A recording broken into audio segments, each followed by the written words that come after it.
बिस्मिल्लाहिर्रहमानिर्रहीम। नाजरीन, आज हम एक ऐसे केस पे बात करेंगे जो चंद रोज़ कबल मेरे पास आया, जिसको देख के मैं और बाकी जो ऑफिस के दोस्त हैं वो हैरान थे कि किस तरह चंद पैसों की खातर एक बंदे की इज़्ज़त और नफ्स और उसको डिग्रेड किया जा रहा है सिर्फ़ चंद पैसों की खातर। ये कौन लोग हैं, किसके कहने पे ये काम करते हैं और क्यों करते हैं, इसके पीछे जो सारी स्टोरी है वो मैं अभी आपको एक डिटेल में बताता हूँ।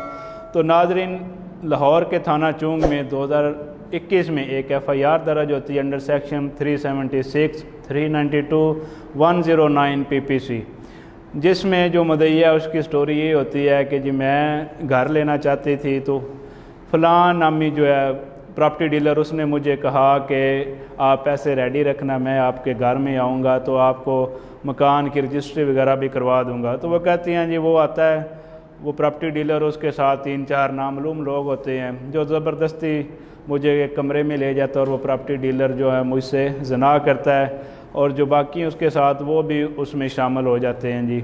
तो ये स्टोरी है जी। और जो कहती है मेरे पैसे हैं वो ज़बरदस्ती छीन के ले जाती है और मुझे रुसवा और जो मेरी इज़्ज़त है वो उन्होंने तार तार कर दी जी। केस चलता है जी। मुद्दईया जो है वो जो नामालूम लोग थे उन्हें अपनी सप्लीमेंट्री स्टेटमेंट में नामज़द करती है। इसमें टोटल 5 मुल्ज़मान हो जाते हैं जी, जिसमें एक नामज़द था और बाकी 4 नामालूम थे, वो भी नामज़द हो जाते हैं। इन्वेस्टिगेशन चलती है, कुछ इसमें इश्तिहारी डिक्लेयर हो जाते हैं, वो कोर्ट में पेश नहीं होते, और कुछ अपनी जो अबूरी ज़मानतें हैं वो करवा के तो मुकदमे को फेस करते हैं। उसके बाद चालान पेश होता है। चालान में भी 5 लोग ही थे, जिसमें जो मेरा क्लाइंट है जिसकी वजह से आज मैं ये वीडियो बना रहा हूँ, उसका कहीं नाम नहीं था, ना तो सप्लीमेंट्री स्टेटमेंट में उस मेरे क्लाइंट का नाम था और ना ही 173 की रिपोर्ट में और ना ही जो 512 का चालान मरतब किया जाता उसमें मेरे क्लाइंट का नाम था। लेकिन होता ये है जी, जो ट्रायल चलता है उसमें जो असल मुल्ज़मान है और जो नामज़द होते हैं और जो वो सारे जी बरी हो जाते हैं। लेकिन जो मेरा क्लाइंट है जिसका नाम अली हसन है, जी हाँ, अली हसन वो एक ऐसा किरदार है जो कि टेली कम्युनिकेशन कंपनी में मैकेनिकल इंजीनियर है, जिसका इस मुकदमे से दूर दूर तक कोई तल्लक नहीं था, ना ही कभी वो लाहौर आया है। वो रहीम यार खां का रहने वाला है। रहीम यार खां में उसकी जॉब है, वहाँ ही उसका ऑफिस है, कंपनी ने सारा कुछ उसे वहीं दिया, वो उसकी वहीं जॉब है जी। तो वो चंद रोज़ कबल की बात है जी, इस्लामाबाद एक मीटिंग के लिए निकलता है अपनी पूरी टीम के साथ। उसे एक मेहरान गाड़ी जो है वो फॉलो करती है और थोड़ी देर आगे जाके वो उसे ज़बरदस्ती रोक लेते हैं। वो बड़ा हैरान होता है कि मेरे साथ ये क्या हो रहा है। कुछ CIA के लोग होते हैं और कुछ पुलिस के होते हैं, सिविल कपड़ों में लोग होते हैं, वो अपने रवायती अंदाज से उसे थप्पड़ मारते हैं, उसे जो इनका तरीका होता है अरेस्ट करने का, आप भी सब जानते हैं, उसे जलील ख्वार करके किसी करीबी थाने में ले जाते हैं। वो कहता है जी मेरा जुर्म क्या है, मुझे क्यों अरेस्ट किया, क्यों मेरी आप इंसल्ट कर रहे हैं। लेकिन उसे कुछ नहीं बताया जाता।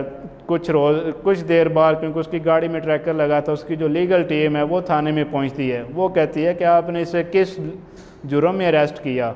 और यहाँ एक बड़ी मज़े की बात है, जो लीगल टीम का हेड था उस कंपनी का, वो कहता है पुलिस वालों को, क्या आपने इसका ID कार्ड देखा, कोई आइडेंटिफिकेशन ऐसी आपने देखी जिससे आपको लगाओ कि ये अली हसन है। तो उनके पास कोई जवाब नहीं था। कहते हैं हमें तो किसी ने आइडेंटिफाई किया था कि ये बंदा जो है इस मुकदमे में इश्तिहारी है, और इश्तिहार भी उनके पास कोई ऐसा मवाद नहीं था। सिर्फ किसी हमारे भाई ने जो इसी माशरे का हिस्सा है, पता नहीं किसके कहने पे किस तरह किया, चंद पैसों की खातर एक पंजाब पुलिस की वेबसाइट है पोलकॉम, जिस का पूरे पंजाब का, शायद पाकिस्तान का भी हो, कि पूरे पाकिस्तान का जो डाटा है वो जो इश्तिहारी होते हैं, जो किसी मुकदमे में वो मतलूब होते हैं, उनका डाटा उधर होता है जी।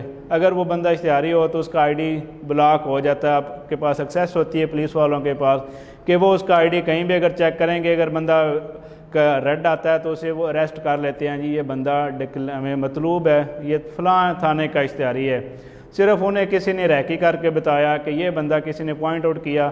ज़ाहिर बात है उसने पॉइंट आउट किया होगा जिसका उसके साथ गराज था और जिसने किसी को पैसे दिए होंगे, और उस साहिब ने चंद पैसे लेके उस बंदे को पोलकॉम पे इश्तिहारी डिक्लेयर कर दिया, और उसी इश्तिहारी डिक्लेयर होने पर उसको अरेस्ट किया। जब थोड़ा प्रेशर बढ़ा और उसने अपने सोर्सेज इस्तेमाल किए, लीगल टीम भी वहाँ पहुँच गई, तो मजबूरन पुलिस को बगैर गिरफ्तारी डाले और उसे रिहा करना पड़ा। वो मेरे पास आ जाता है किसी रेफरेंस से, हम उसकी प्री अरेस्ट बेल फाइल करते हैं, प्री अरेस्ट बेल हो जाती है, तो बात आगे बढ़ती है तो पता चलता है कि जी उसकी तो फाइल ही नहीं है। CIA के पास जाता है वो कि मेरा ये मुकदमा थाना चौंग में था, आपने इसकी तफ्तीश की है तो मैं शामिल तफ्तीश होना चाहता हूँ। CIA कहती है आप तो हमें रिक्वायर्ड ही नहीं है, आप तो हमारे मुलज़म ही नहीं है, हम आपको जानते नहीं हैं। फिर वो जाता है जी वो ही रोबकार ले के थाना चौंग में कि आपके मुकदमे में मैं इश्तिहारी हूँ, मैं शामिल तफ्तीश होने हूँ। चौंग वाले भी इस बात से ला इलम होते हैं, वो कहते हैं हम तो आपको जानते ही नहीं हैं, आप हमें रिक्वायर्ड नहीं हैं। पता नहीं किसने आपको ये गलत बात बता दी कि आप इश्तिहारी हैं। जब सारा रिकॉर्ड चेक किया जाता है तो उसका कहीं नाम नहीं था। खैर बेल होने के बाद नेक्स्ट डेट पे पुलिस को क्योंकि नोटिस जाता है, पुलिस वाले रिकॉर्ड लेके आते हैं। जब मैं और जो मेरा क्लाइंट है वो कोर्ट में पेश होते हैं आर्गूमेंट्स के लिए, तो जज साहब कहते हैं कि रिकॉर्ड था ही नहीं। फिर वो सरजनश करते हैं नैब कोर्ट की, तो नैब कोर्ट किसी तरह रिकॉर्ड ट्रेस करके लाता है। तो उसमें जनाब जज साहब मुलाहिज़ा फरमाते हैं कि ना तो FIR में नामज़द अली हसन, ना मुदैया का सप्लीमेंट्री जो बयान है जिसे हम ततीमा बयान भी कहते हैं उसमें उसका कहीं नाम नहीं है, किसी ज़िमनी में उसका नाम नहीं है।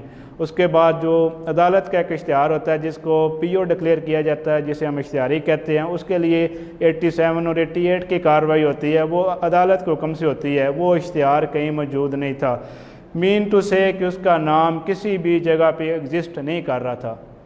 लेकिन उसके बावजूद उसको रुसवा किया गया। चंद पैसों की खातर किसी पुलिस वाले ने अपनी मन मर्जी करके पैसे लेके किसी को खुश करने के लिए उसका नाम पोल काम पे डाला और उसको अरेस्ट करवाया और उसको ज़लील ख्वार किया।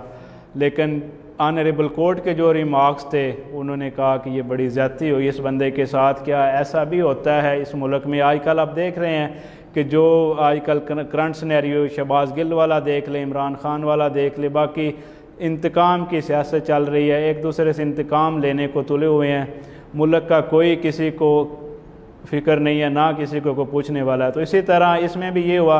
अब उस बंदे को कोई नहीं पूछेगा जिसने इसका नाम डाला। अभी तक नहीं पता चल रहा कि किसने पॉइंट आउट किया। पुलिस वाले ये बताने से कासर हैं कि किसने हमें पॉइंट आउट किया, किसके कहने पे हमने अरेस्ट किया। लेकिन खैर उसकी बेल हो गई। बेल होने के बाद सबसे बड़ा मजाक ये है जी कि जो असल मुलजमान थे वो बरी हो गए और जिसका कहीं इस मुकदमे से लिंक नहीं था तो वो इस मुकदमे में फंस गया। मेरी चंद रोज़ कबल जी कुछ सीनियर पुलिस अफसरान हैं, उनसे मुलाकात हुई। मैंने पूछा सर ये क्या मामला है, आजकल इतना जो रिश्वत का बाज़ार है या ये नफ्सा नफसी का आलम है ख़ुसूसन पुलिस में, ये क्यों हो रहा है? उन्होंने कहा बेटा बड़ी सिंपल सी बात है, हमने जब 15-15 20-20 साल की सर्विस की तो हमारे पास कोई गाड़ी आई, कुछ चंद पैसे आए, तो जो वो कहते हैं जी अब इन्होंने जो डायरेक्ट अपॉइंटमेंट शुरू की है ASIs और SIs, वो कहते हैं जब वो आते हैं पहले दिन ज्वाइनिंग करते हैं तो वो देखते हैं कि ये SHO साहब हैं या DSP SP, उनके पास तो बड़ी अच्छी गाड़ी है, उनके पास घर भी अच्छा है, तो उन्हें भी वो कहते हैं जी वो चीज़ें उन्हें फ़ौरन चाहिए पहले दूसरे माह या 1 साल के अंदर अंदर। तो फिर कहते हैं जी वो ऐसे ही काम करते हैं और वो बाई हुक बाई क्रुक ना दिन देखते हैं ना रात देखते हैं, अपनी मन मानियाँ करते हैं और किसी भी तरह उनका मकसद होता है कि पैसे बनाना। हालांकि सीनियर अफसरान को भी पता होता है लेकिन वो इस बात को इग्नोर कर जाते हैं, पता नहीं इसके पीछे क्या वजह है। तो जनाब अगर वीडियो पसंद आया तो इसको लाइक ज़रूर कीजिएगा। अल्लाह हाफ़िज़।